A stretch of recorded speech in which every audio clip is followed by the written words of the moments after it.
a process to go find information, particularly when it's a case like this particular paper where one paper is doing a method, using in its method section, referring to the work of others as their definition for something. And that is what happened in this particular case with this particular article.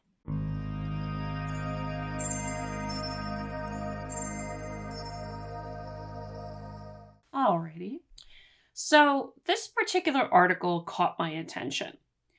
And I don't have time too much today to do a full-on review of it, but this article did offer a good opportunity to show you, listening audience, a little bit about how to backtrace through some of these things when it involves multiple citations. Because the way science works, oftentimes, or scientific studies work, is you'll have things build off of things, build off of things, build off of things. Just to say, we stand on the shoulders of giants in terms of a lot of the really good stuff. This article, in terms of the commentary I will make about this article itself, was one of the most Orwellian pieces I've read. But it does provide a good example. This was published in Nature, June 5th, 2024. Post January 6th, deplatforming reduced the reach of misinformation on Twitter. Now, the thing about these, of course, is that one of the things you should keep in mind with any of these kinds of articles, of course, is definitions. How are you defining misinformation? How are you defining all sorts of particular things? And that is the concern here, and that is sometimes with things like this where you have to do some serious back tracing, which is to say, you go digging into this article to look for a definition, and if it's still not clear enough for you, you got to keep going back, or more precisely, they refer to another article when defining their definition. You got to go all the way back through and keep on looking and keep on digging. And this is something that anyone can do in the sense that if it is referring to another article, well, the article's in the references, so you can go find it. So I do want to show how to do that with this particular article, and then make some comments on that front, because I do have a few things about it that I would critique based upon that. But first off, the abstract to this particular article, and you might see pretty quickly why I call this a little bit of an Orwellian article. The social media platforms of the 21st century have an enormous role in regulating speech in the US and worldwide. However, there has been little research on platform-wide interventions on speech.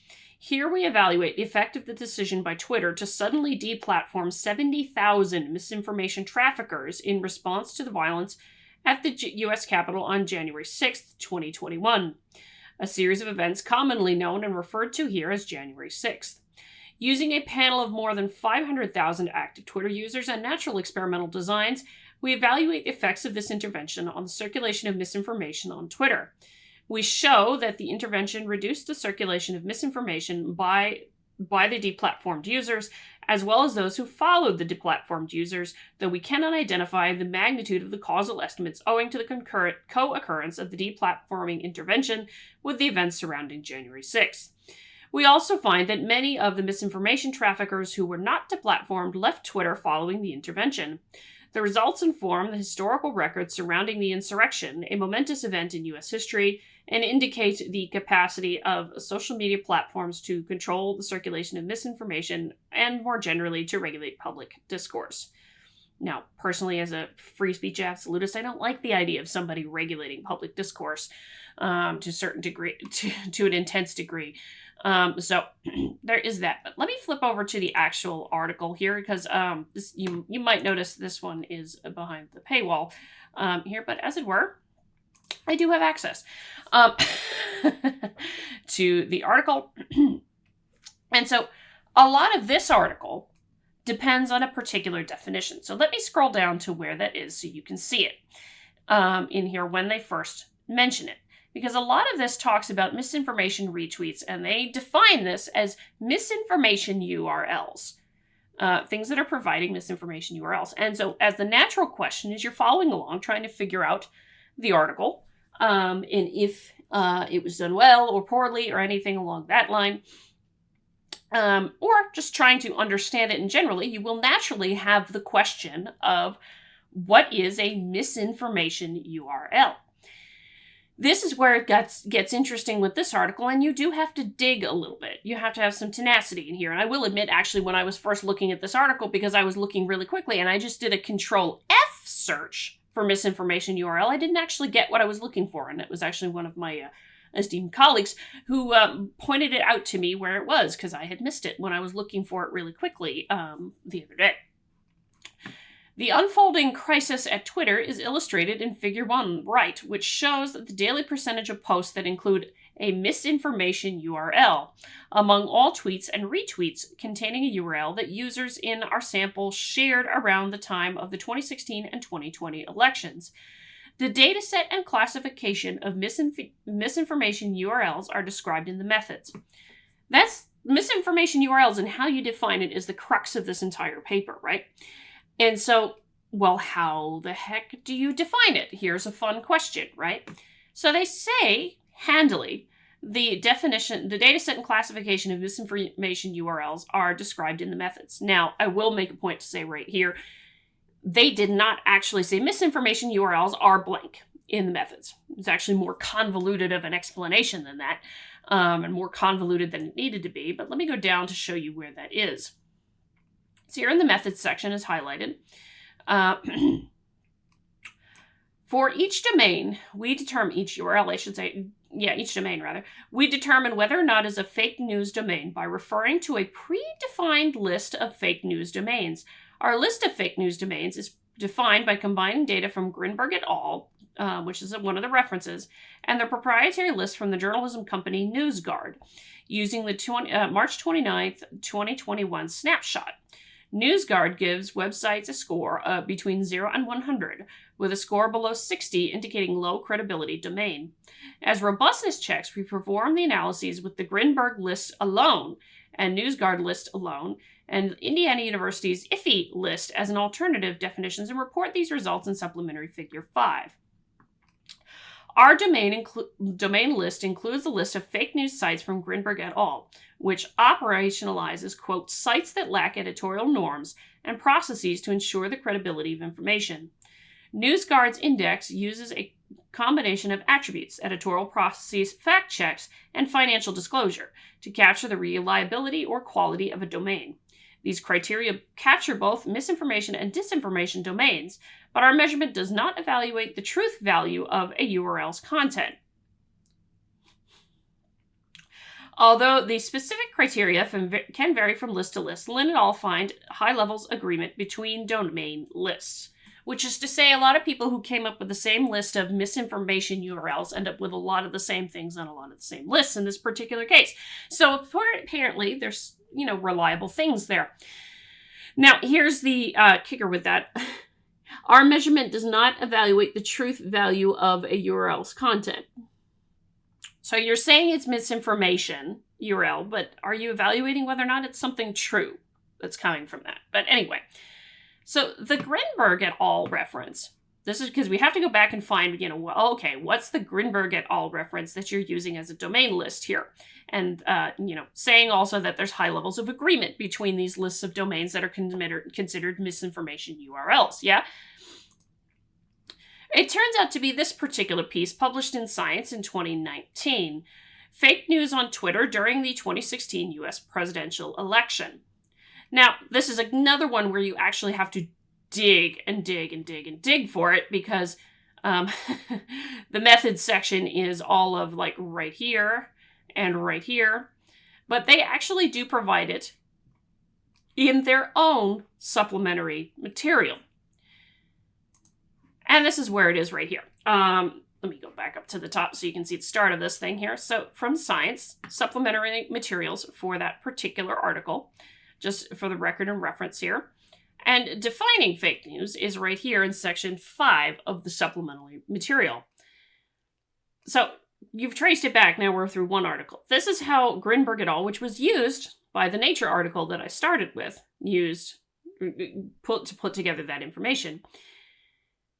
This is where it is interesting. Defining fake news is an extremely difficult task, not least because there is currently no consensus of exactly what fake news entails. As fake news remains a problematic binary label, we used a multi-class characterization of domains that were likely to share political misinformation during the campaign period due to poor journalistic practices. These are domains with all the trappings of legitimately produced news, but without the underlying organizational processes. We included pre-existing lists of fake news domains, black domains, and constructed additional lists, red and orange domains. First, we took 163 sources from BuzzFeed News' continuing series on fake news. We added PolitiFact's list of 200 fake news websites from May 2017 and FactCheck.org's list of 56 fake news websites from July of 2017. There were two exceptions where pre-existing lists were not labeled as black. First, we mapped in a parody onto our satire label, right? So parody sites were not counted. We combined these sources with a source list constructed concurrently by Guess et al., number 9. Guess derived their list in part from Alcott and Genskow, who in turn relied on sources listed by both Snopes and BuzzFeed. Of the 92 domains on the list constructed by Guess et al., 19 were in the list we had compiled from BuzzFeed, FactChecked, and PolitiFact. So if that sounds interesting to you, there's a reason for that. Because this particular article, the Grinberg article, which is cited by the Nature article, and the list was used by the Nature article, references BuzzFeed deciding what is fake news, PolitiFact deciding what is fake news, and FactCheck.org deciding what is fake news. We'll come back to that in a second. And then they go on to another one here where they say relying on Snopes to define what is fake news. And these kinds of things. Let's see. For our manual rating, okay. There's a lot of extra. So in total, then we examined 171 websites identified by Snopes.com as producing articles with false or unproven claims, plus 7 additional websites identified during manual inspection of the top websites in our dataset. We also included in the orange category 18 domains labeled by PolitiFact as having some fake news. Of the 171 websites identified by Snopes, annotators labeled 64 sites as red and 65 as orange.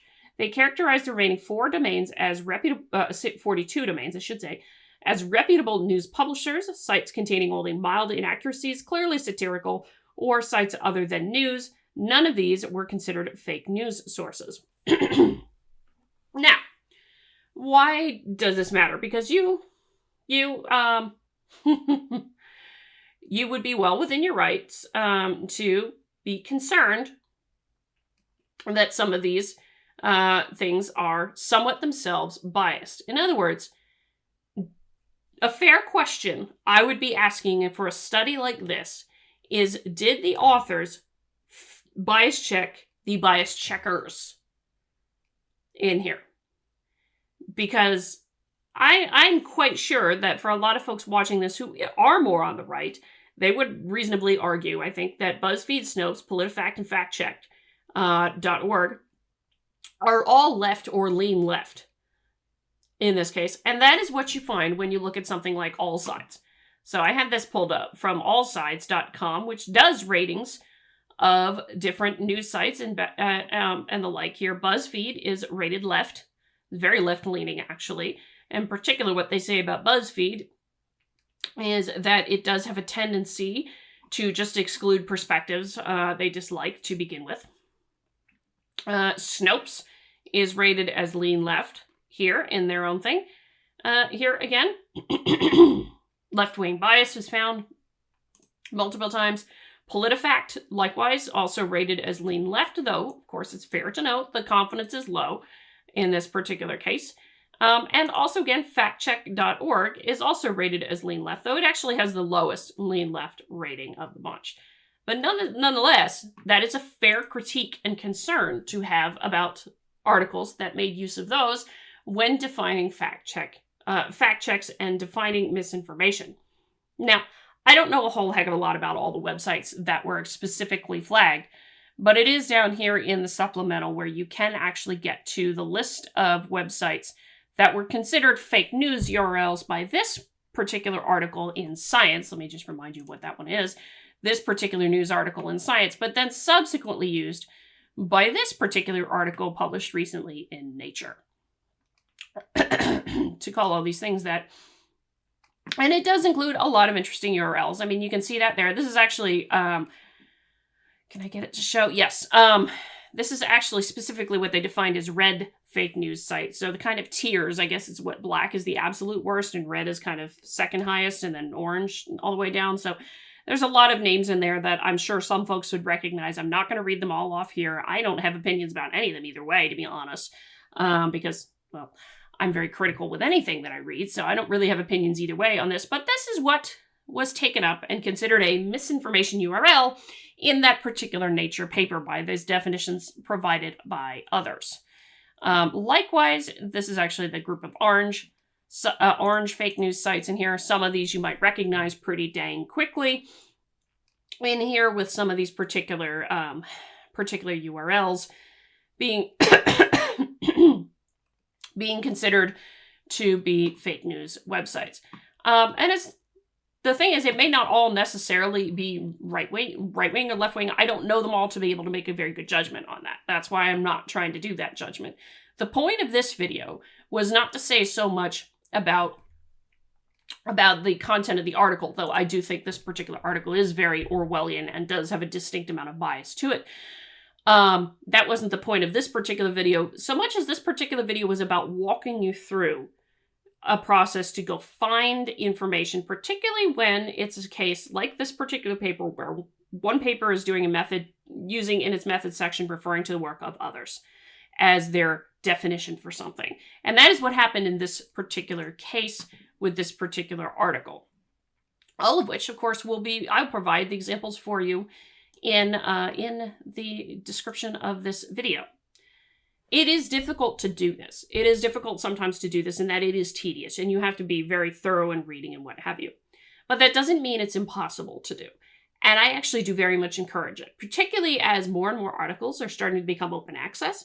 It's a good idea to go through and read it through carefully and make sure you understand where the definition is from, even if it's a paper you agree with. In fact, especially if it's a paper you agree with. I think you should do that. You should be critical with every source that you read, not just things that predetermine your own worldview. So make sure you're actually going to read through everything and be careful with it. That is my suggestion on that, and I hope you appreciated this primer of walking through a particular, particular case here to find the definition things here that would be relevant in this particular paper as you're trying to understand it. Let me know what you think. Hit the like button on the way up, or comment on the video, share the video, subscribe to the channel, all that lovely good jazz. Until next time, I'm Adrian. Stay curious.